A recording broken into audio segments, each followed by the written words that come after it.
Hey, how are you doing?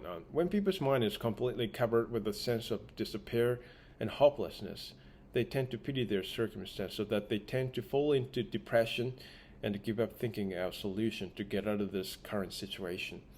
In that case, they shut out people's advices that encourage them to revive back, and they come to strongly assume that there is just one exit that lets them out of the current situation and relief from all the sufferings, which is like they try to leave this world.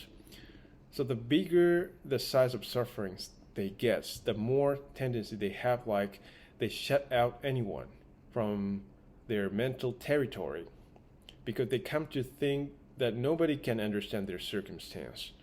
So even if you get a chance to consult with someone about your circumstance, in many cases you request a counselor to have sympathy for how pity you are without requesting the concrete support to think together about constructive solution to get out of the current situation.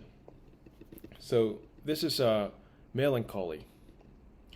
If you fall into this mental state deeply, it is not that easy to get out of this mental situation.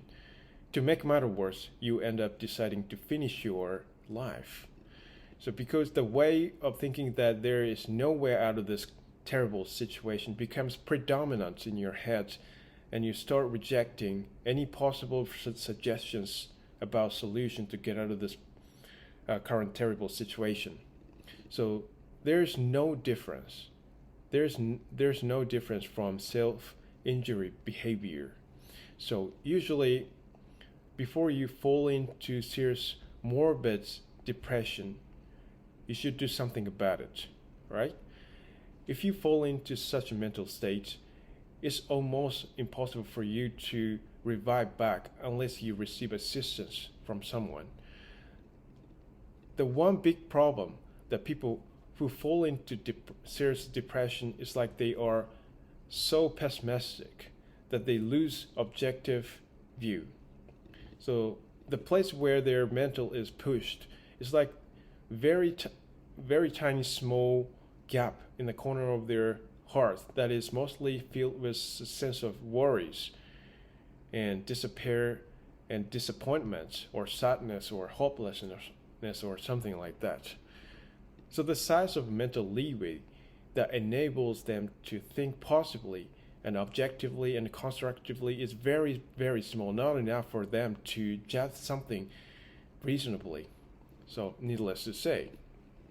So, if they can realize this point, it is way easier to find the way out. So, having said that, it is very difficult for people who fall into serious depression to change their mindset because even constructive ideas and solutions brought by objective views are one of the reasons that trouble them more and more in their minds. But I think every positive, constructive ideas are not necessarily good for people falling to such a serious depression in the sense of whether or not they can get out of the terrible situation. So, in case of me, if I still have a mental power to somehow think positively and think something objectively while I'm in serious depression, I use this power to concentrate on thinking out a single point of how I can run away from this current situation, even if it's really, really irresponsible. I only think how I can reset my life from the ground up in the region where there is no one who is familiar with me. So I use maximum power to abandon everything in my life and run away from that place after cutting off my retreat. So if you start making a living in that place where nobody knows you, at least you will release from worries brought by someone who has been related to you for a long time. So this is my point of view. So I think the thing that restrains you as strongly as you fall into depression and assume that you have no choice about it is your sense of responsibility for the things that you concerned a lot so far. So for example, I can't stand anymore mentally to keep working.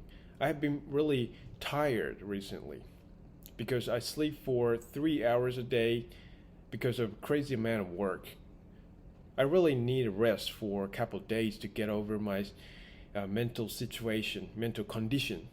But I take charge of this work, so I can't take a day off of my work just for my personal reason or something.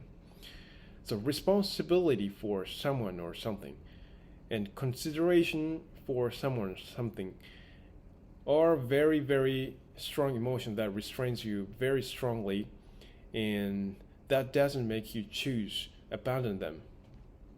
So everyone has the same emotion.